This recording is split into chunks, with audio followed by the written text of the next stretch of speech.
Welcome back, everyone. This is the latest episode ng FY series. There was some interruption kanina, so we're gonna just put this together again. We're joined by Dean Ed before, of course, hopefully Dean Gary also joins us. Dean Ed, those previous version na we have to redo it, unfortunately. Pwede natin balikan yan because bago natin pag-usapan yung lay of the land ngayon pagdating sa kampanya laban sa corruption. Ano po yung kasaysayan ng corruption? Bakit napaka-corrupt ang Pilipinas? Or at least ito yung perception natin sa ating political establishment. Well, as I've mentioned, no, corruption did not happen overnight. It did not happen yesterday. There's a long line of historical antecedents that we can look at so that we can understand what is happening right now, no? And it goes back to colonial times. For example, you have to remember that the structure of the Philippine government was patterned largely from our American counterpart. And one of the primordial considerations in the establishment of the American bureaucracy was really its attempt to address the so-called spoil system, no? Which was also a form of corruption. And we had that too in the Philippines. Even going back to the Spanish times, public office were actually for sale. And they made no they did not sort of sugarcoat it. It was just really for sale, and we called it sinecures. And it was obviously a form of corruption. And even going to after the American period during the Japanese times,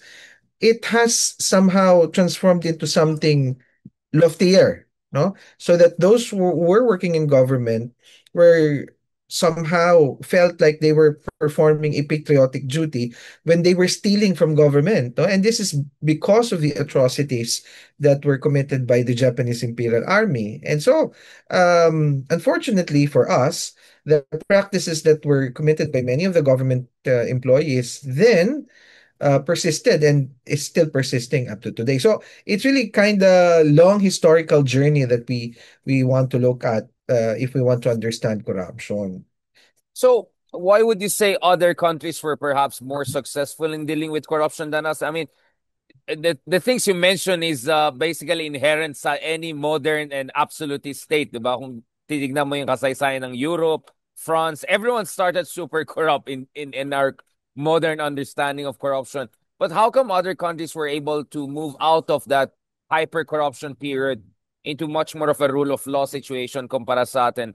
Or is what we're experiencing actually similar to many post-colonial nations who are still grappling with corruption? I think a lot of it has to do with our failure to make implementation work for us, no? And I was in just in a conference a couple of weeks back, and there seems to be a somehow consensus among senior academics that our leaders have really failed us. No? You see, Richard, we have some of the best anti-corruption laws in the Philippines. We have, if you do by quantitative analysis alone, we have more laws directed against corruption than many of the countries in the region and perhaps even in the West. But somehow we've not really made it work for us, no? And yeah, it's really a question of how political will comes into the picture, how serious we are in addressing this issue. So, why do you think so? Is this because of the just mahirap kasi manalo sa atin, napakamahal, di ba? So, yung vote buying, pag-usapan natin yun because the expenditures, the barriers sa elected office ay napakataas. So, mukhang related din ito sa ROI, which is basically, I mean, corruption is many ways is a return on investment, right? For many of these corruption, for a lot of these politicians who treat politics like business. Yeah, unfortunately, totoo yung sinasabi mo, Richard, no? And you have to look at the structure of our political parties in the Philippines as well. Kasi uh,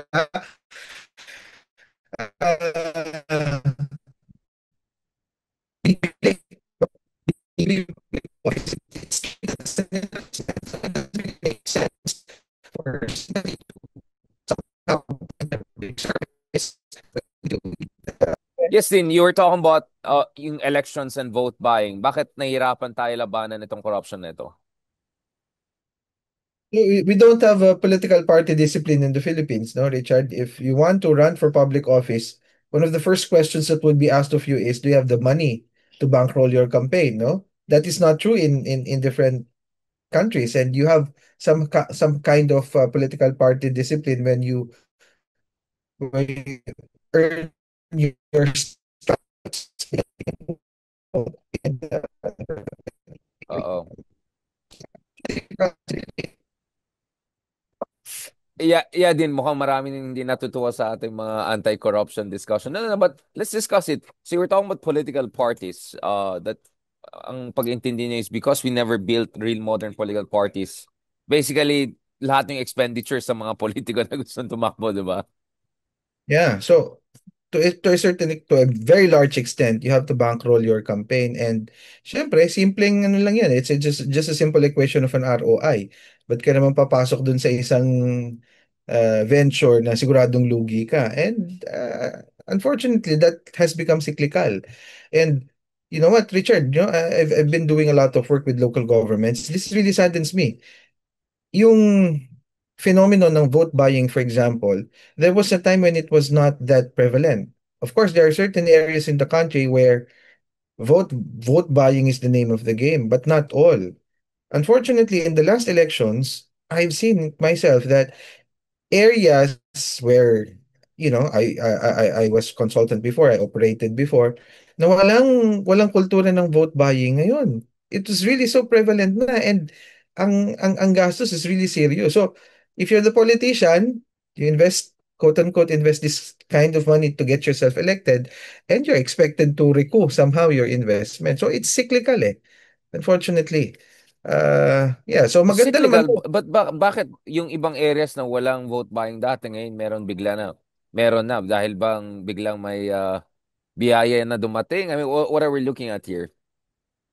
I don't know exactly the explanation for this, Richard, except that I think nagkakaroon ng comparison in some localities. O magkano bigayan sa inyo, magkano bigayan sa ganyan, no? There are certain areas, of course, I won't identify the particular municipalities or cities.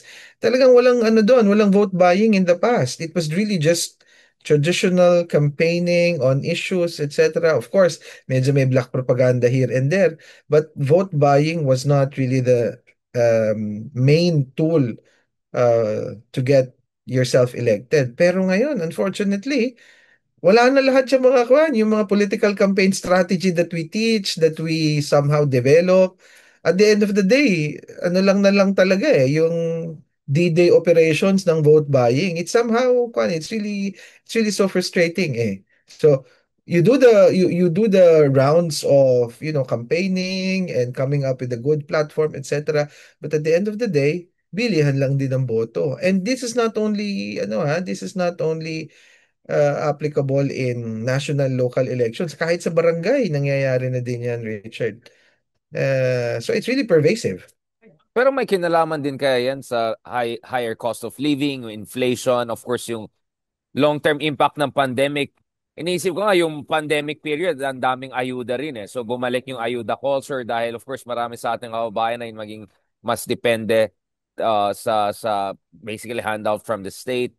Kumaga may kinalaman ba ito sa economic distress na naranasan ng ating mga kababayan since the pandemic, basically last 4 or 5 years? I'm sure merong relationship yung need, no? Yung pangangailangan ng taong bayan to um, their vulnerability to these kinds of corruption instances, no? But somehow it has become even more prevalent nowadays. Kaya nakakalungkot, and unfortunately, patuloy na nangyayari. I don't know how. And sometimes, well, Richard, they're very creative in the way corruption is being conducted, no? Some of them make even use of technology, etc. And then sometimes, nung araw pala, Richard, what I'm saying is there's a myth involved pa in the transaction. Yes, you're vote buying, but you somehow create this fiction between the vote buyer and the one selling his vote, that it's not really vote buying. Wala nang ganun ngayon. It's really just so obvious na, okay, I'll give you 1,000 and or whatever, 3,000 or whatever, and in So exchange for my garapalan. vote. So, exactly, talagang ano na, garapal, garapal na garapal. Well, the reason pinag-usapan natin yan kasi parang may demand side at supply side din yan. At of course, yung parati natin tinitignan dito is ano yung mga factors na contribute sa corruption. So usually ang pinag-usapan natin yung supply side eh. Yung mga Mhm. politiko, anong problema sa ating batas or anong problema sa implementation ng ating batas. Pero parati ko rin sinasabi, dapat intindihin natin na ano yun naman yung reason bakit uh, basically itong vote buying ay biglang lumala pa, di ba? And for me, I think the economic conditions in the country, the deteriorating condition ng ating mga kababayan, especially in the most marginalized parts of the country, is perhaps a very, very big explanation. Having said that though, bakit kaya? I mean, ano ba yung kasaysayan natin ng fighting against corruption and what went wrong? Bakit nandito tayo?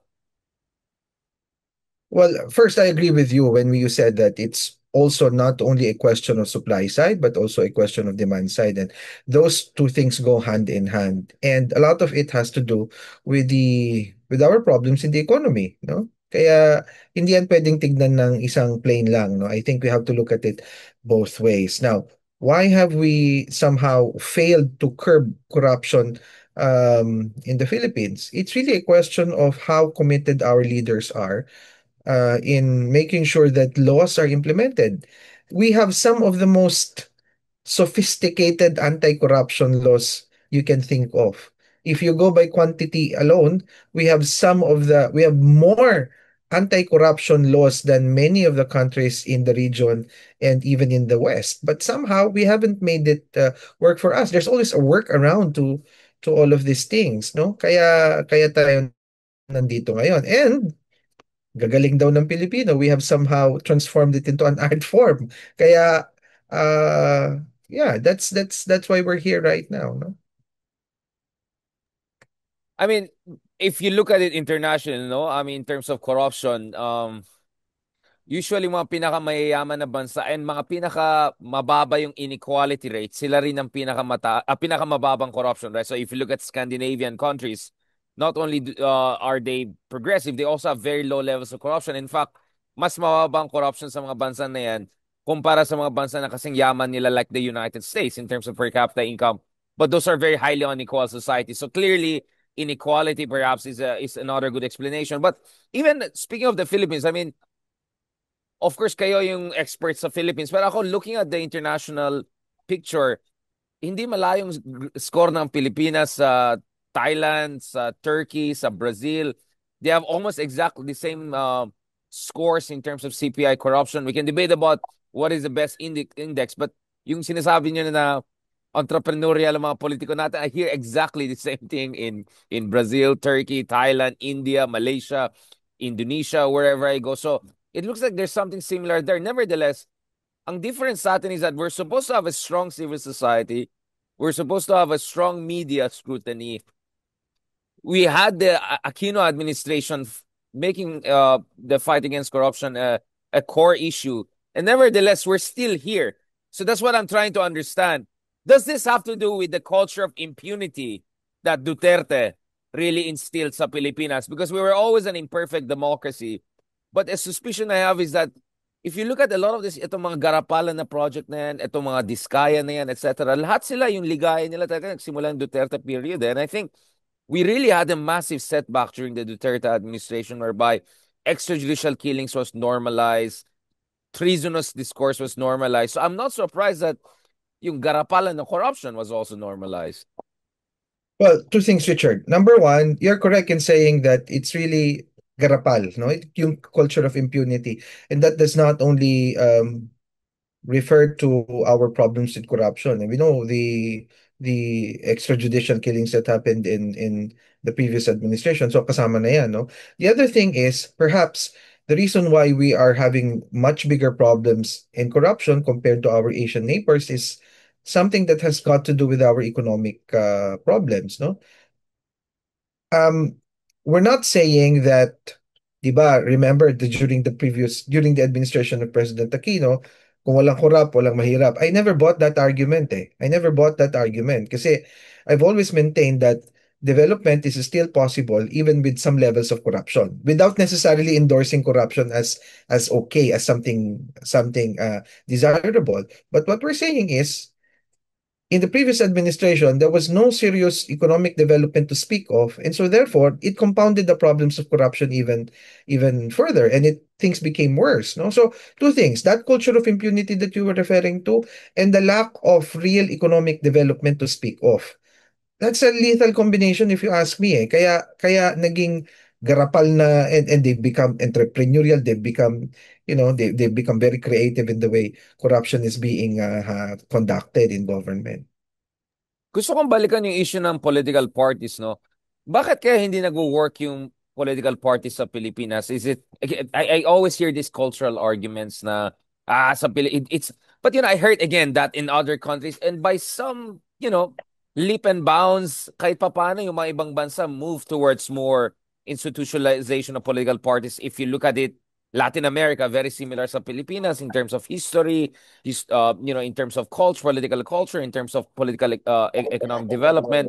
And yet they were able to develop pretty decent modern political parties. Even Thailand, I would say, even Turkey, even India. I mean, di ba? Meron silang BJP, meron the Congress Party still there. So bakit sa Pilipinas hanggang ngayon nahihirapan tayo in terms of creating real political parties? Is it because the hold of the political dynasty is just sobrang like they're not allowing room for maneuver for a alternative system of political aggregation?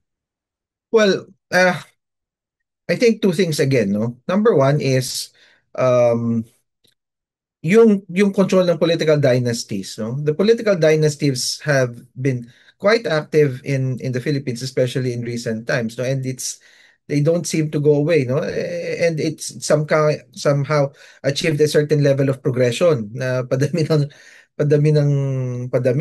And number two, itong ating problema sa political parties is also perhaps rooted to the fact that um, yung ating model of patron-client relations.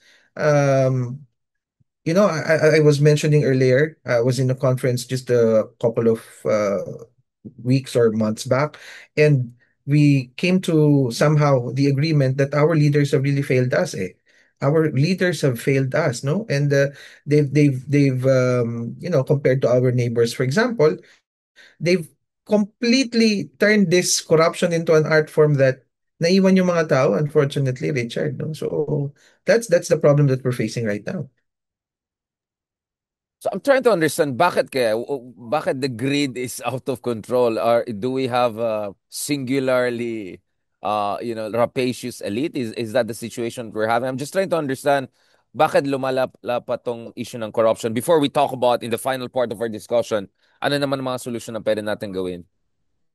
Ah, it's an enterprise, no? I think it's an enterprise that is deeply connected to each other. Kaya it's not as though you skim off the top and then you're fine. They've developed some kind of business model for it that somehow created a more permanency, more system in the corruption enterprise, no? Kaya unfortunately, that's what we are facing right now. And as I said, no, as we mentioned earlier, political dynasties, magkakamag-anak na yung mga yan eh. And somehow, I was listening and observing that yung mga developments dun sa Senate hearing on corruption. And naging standard. You have a situation here where corruption is standardized. So for every project, X% goes to the proponent, X% goes to the bureaucrat, etc. It's a business model. It's not a simple case of, oh, sige, you give me something for, making you make it worth my while, etc. But it's become standard. And by reports that we have received, and we've learned from the ground, this was in fact created into a business model during the previous administration. Kaya, oh sige, para wala nang away, 20% sa ganito, 20% sa ganyan. So hindi yan nangyari kahapon lang, Richard, no? I think yung culture of impunity that we were making references to earlier is really something that we have to highlight. So what can we learn from yung mga previous anti-corruption campaigns? Why didn't they succeed, or why was their success so limited or short term. I mean, in fairness kay Pinoy, I mean, he tried to do something about it. And in fairness to us, we tried to do something about it. The whole Luneta revolt, all of those protests, and what the whole Napoles, everything like that. So what has gone wrong? Because some would say I it's also our judicial institutions who have failed us. I mean, some would talk about Sandigan Baya, ombudsman, different courts who were not up to the task. It looks like this is not only the political dynasties. It looks like more systematic tong problema na to. well, several factors, no? Yung for example, binabanggit mo kanina yung mga courts of law. Okay? Remember that they operate on the basis of evidence, at least theoretically, what is submitted before them. I think for us Filipinos, we have a terrible sense of memory eh. You know, everything that we talk about, yung mga ra-ra-ra, kwan natin, stance on anti-corruption, somehow we easily forget it eh. And you just look at the composition of the Senate right now. Some of them have been implicated before and yet we continue to elect them. What message does that send, uh, you know, the public? That is, okay lang yan, you do corruption and then you go to jail for a while and then you come back. So it's really rooted to that kind of thing. There's really no certainty of punishment I mean, that is genuine. You look at the Napoles case, for example. I mean, may mga na-convict, mga ano, but somehow they were able to find their way back into public office eh, unfortunately. So this brings us to the part in terms of yung mga solutions na naisip natin. So what should we do? What are the lessons we should learn from the previous failed campaigns in terms of fighting corruption? Well, number one, Richard, we really have to be serious about it and not do performative acts. Okay? If you go by the ICI, for example, nababagalan ako eh. It's really just so slow from my perspective, especially in this period of turbulence. You would expect that they would be perhaps uh, more should we say acutely aware of what is happening on the ground, and because of that they'll be not naman fast tracking, but they'll be more efficient in the way they would be prosecuting individuals, but it seems to be selective as well. Parang ano eh, parang pinapatikim yung mga taong bayan and they don't seem to be very serious about it. And aside from that, we were not we did not give our existing institutions the chance to fully operate. Even without the ICI, my viewpoint is that prosecuting those who were involved in the current corruption scandal is possible. Why? Because we have institutions that are mandated by the Constitution. We have the Ombudsman, we have the Department of Justice, we have the Sandigan Bayan, etc. Somehow we were not able to make them work. The ICI is more, I think, more may optics on the thing that you created a special body for it. But that's fine too. But I think moving forward and in the long term, there has to be a more permanent, proactive solution to problems of corruption and not something that you just create as a result of a scandal that blew in your face. Uh, Last point, Dean Ed, it looks like I have to reschedule with the other guests because it's already 7 p.m. your time and all. Um, ano yung expectation natin for the upcoming protest and rallies later this month? It looks like some big groups are trying to go all in and baka for resignation na yung gusto nila habang other people seem to have more nuanced take on this. What is the challenge forward? What should the progressive forces do? Well, we have to be mindful of what the real problem is. Because as I mentioned earlier, the possibility of a hijack is real. No? Possibility of hijack is real kasi there would be some people who would be taking advantage of the situation just to advance their own personal political agenda. And progressive forces naman, to be fair to them, have been somehow assuming a more guarded role, no?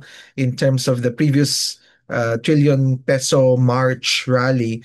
We've seen how they've rejected traditional politicians who want to join the fray and somehow be part of the good guys, no? Hindi naman kwan yun. And I think the progressive groups should be made aware of that. And yung mga progressive groups naman should also find a way to somehow fortify their defenses and kumbaga sa basketball, mata sa bola.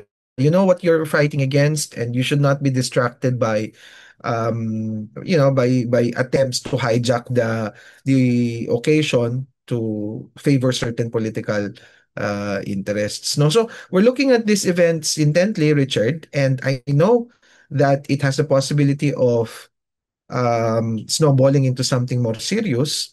But ang hope ko lang, my hope is that we don't lose sight of the real problem here. No, we have corruption. We cannot deny that, but there's also a possibility that certain segments of the society may take advantage of the current situation to favor them, and that is an even bigger problem that uh, we have to face and we have to prevent. On that note, thank you very much, Dean Ed, for joining us for this latest episode. We had some technical problems and issues, and also thank you also for your kind patience. Sana simula lang ito ng mga discussions natin, and hopefully next time medyo more mas maganda yung environment. Nababasa na ako and all of that. Everything is going on there. Let's continue this conversation, Dean Ed, and have a lovely day and talk to you soon. God bless. Bye bye. Salamat.